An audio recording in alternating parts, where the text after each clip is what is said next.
Okay, welcome back, everybody. Today we are going to be talking about the basics of retouching in Photoshop. So, what retouching is basically adjusting an image, making it look better using Photoshop's tools, filters, sliders, and more. So, things to think about. Um, there are two types of basic files when we're talking about photography. There's JPEGs, and then there are raw image files. A lot of the time, when you take a photo and you export it from your camera and you bring it into Photoshop, it is normally a JPEG. But if you are shooting with a nice professional camera, you also have the option of shooting in what's called a RAW file format. And a RAW file can be any sort of the actual ending extension of it can be several different things. Canon's is .cr2, Nikon's is .nef, Olympus's is .orf.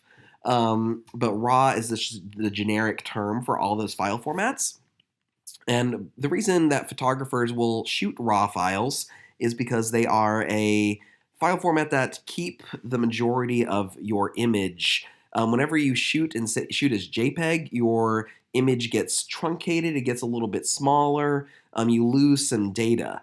If you shoot as a RAW file, the file size doesn't get smaller. It maintains the original uncompressed size, and it does that because the camera is assuming that you are going to be changing or adjusting the image yourself later on. Now, Adobe also has their own RAW format, and that is .dng it stands for digital negative.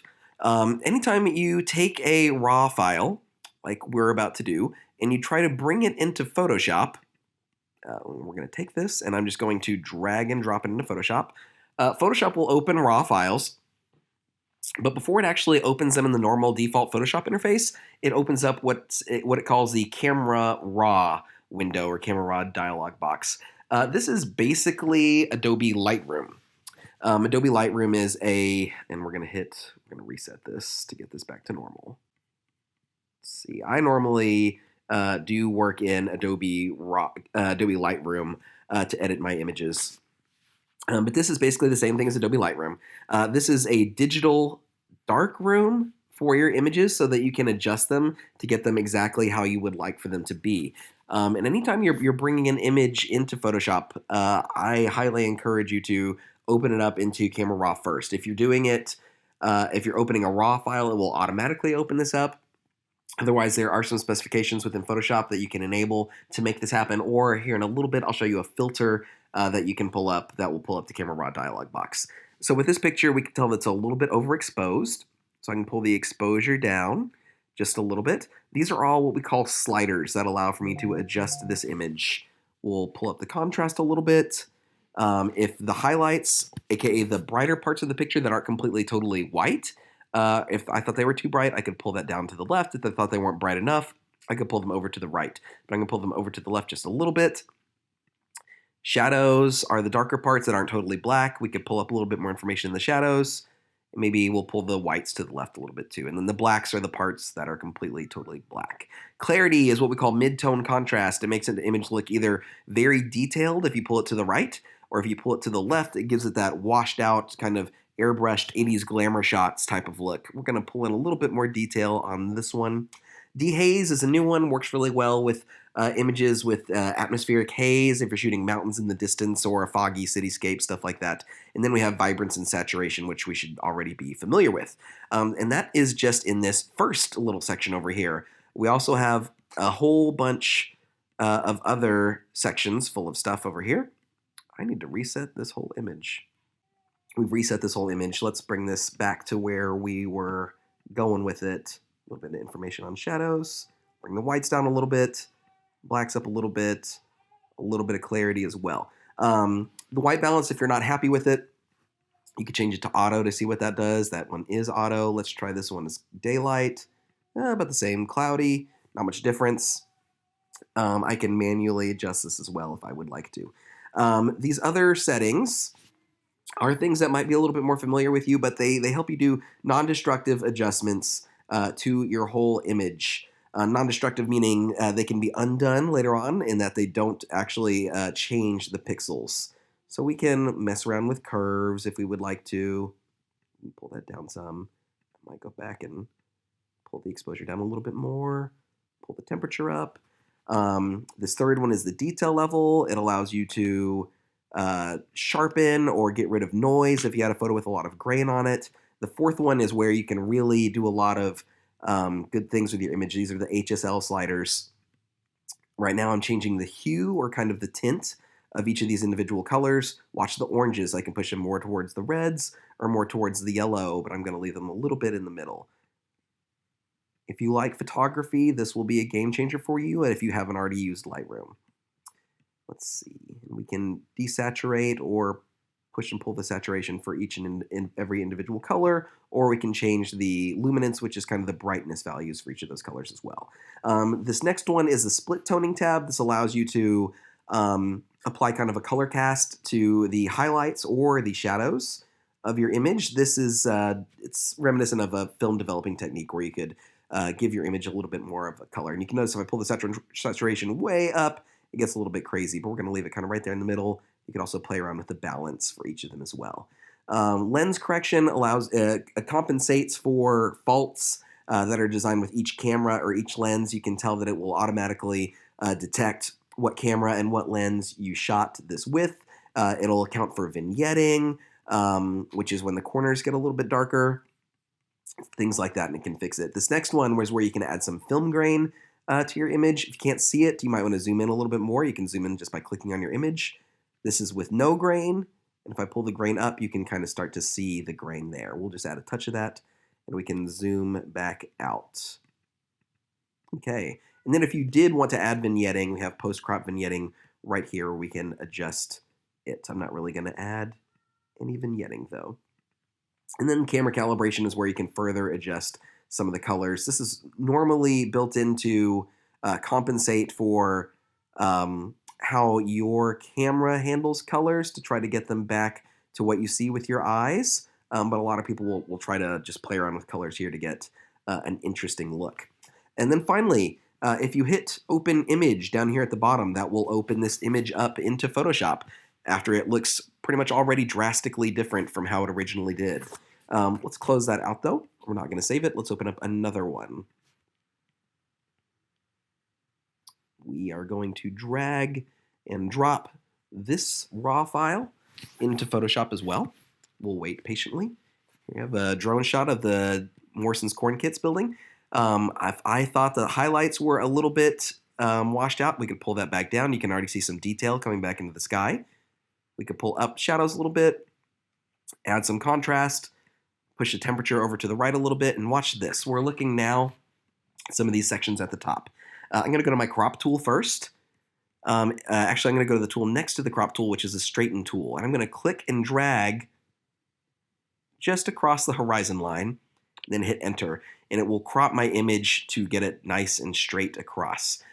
This next time, I'll go to this graduated filter tool. This allows you to place on an adjustment of all these sliders in the form of a gradient. So I'm going to pull the temperature to the left a little bit to make it a little cooler, and also exposure to the left to make it a little darker. Now if I click and drag down, what it does is it just applies a darkening and kind of a cooling gradient to it. If I wanted it to be even bluer, I could pull that down. If I wanted it to be darker, I could pull that down as well. If I wanted to add more contrast, I could pull that up. Kind of just depends on what you are looking to do.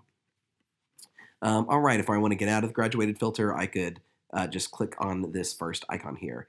And we could go through here and kind of just finish up what we were doing. Continue to edit or adjust our image. Let's see, we can go to curves, pull out some curve information. Make this correspond to our histogram a little bit better. Sharpen our image some.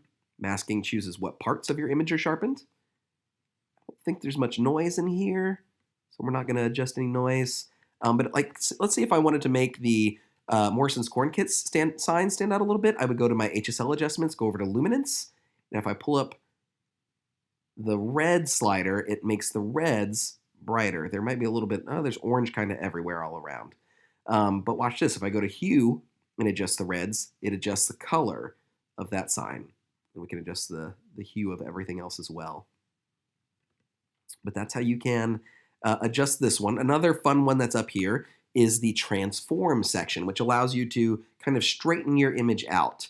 If you take pictures of a lot of architectural buildings or structures, this will really help you. Auto does always a pretty good job. Full sometimes does a good job. I think I liked auto better in this one. And if it doesn't do a good job, you can do it manually by adjusting these settings over here. You can kind of see how it's adjusting everything. Or there's this guided section, which allows for you to trace certain elements in order to straighten out your image. We'll go back to the straighten tool. I will drag this out to straighten our image. And then I'm going to re-crop this so we get a little bit more of our image contained in this shot. Here we go. All right, once again, if I wanted to get this in Photoshop, all I would have to do would be to hit Open Image, and that will bring this into Photoshop for me. So we have our kind of basic raw file that we're bringing into Photoshop now, and then we could do a little bit more advanced editing. I always say that you should do your exposure and color information, or your exposure and color editing in Camera Raw or in Lightroom if you have that, and then your healing or cloning is what you should do with Photoshop. So if I have this picture open and I'm kind of looking around and there's stuff that I want to get rid of, say this is gross stuff on the top of the building, that's what I would use Photoshop for. And that's kind of the other stuff that we're talking about today is our retouching or our restoring tools. Let's open up a picture. What we're going to do is we're going to open this other image into Photoshop. Once again, we're going to just do our fine normal adjustments. Then we'll hit Open Image, and we'll bring this one into Photoshop. Okay, so we are talking about our retouching tools, which are really just this section of tools right over in here. Let's go to this first one, which is the Spot Healing Brush. This one is the one that people normally think of as being magical. All you do with this tool, it's one that looks like a Band-Aid with a circle behind it, is you brush over the parts of your image that you don't like, and it will remove them automatically. It kind of figures out what you don't want, and it tries to fill it in by looking at what is around it. So you just paint over what you don't like, and Photoshop will try to fill it in with what it thinks that you do want. That is how the Spot Healing Brush works. Fairly simple to use. You can see sometimes it doesn't always get it perfect, and that's why we have some of the other tools in there. But for the most part, for how easy this is to use, it does do a pretty good job. Another one underneath that is the Patch tool. The Patch tool allows for you to kind of do a very similar thing, except you manually select both what you don't like and what you would like to replace it with. So this tool, you circle what you don't like, drag it to a spot that you do like, and then just kind of cross your fingers and let Photoshop do the rest. You can see it did a much better job on that spot right there. Circle what you don't like, drag it to a spot that is matching in terms of the texture, and then let go, and Photoshop will try to merge the two together. Circle what we don't like, drag it to what we do like, let go. And that is how the Patch tool works. Another very handy tool there. You can tell if you do it too much, it looks like I've gotten some of these where it looks like the texture is a little bit repetitive, and that's how you can tell when things have been retouched. Another one is this guy. This is the Clone Stamp tool. It allows for you to copy from one part of the picture to another. So this one is even more specific. Let's say that I wanted to get rid of this scar maybe, or I can't tell what that is. We hold Alt, and you can tell if I'm holding Alt, it pulls up this little crosshair, and I click on the part that I would like to copy from. Then I can let go of Alt and start painting, and when I start painting, what it does is it copies from where I had clicked and held Alt on. So like, watch this. We'll do a better example. I'm going to Alt click on his eye, and then come over here, and now if I start painting, what it does is it actually copies or clones the eye from one part of the picture to another part of the image. Of course, all of these tools that we have up here, that we have over here, have further options in their options bar where you can adjust the way that they work. The way that I just use them is their just most basic way. Some other tools that are good for this type of editing: dodge tool and burn tool. The dodge tool allows you to selectively brighten part of an image, and the burn tool allows you to selectively darken part of an image. Of course, dodging and burning being an old photography editing technique. I would probably knock down the exposure a little bit to get a much more even keeled edit going here.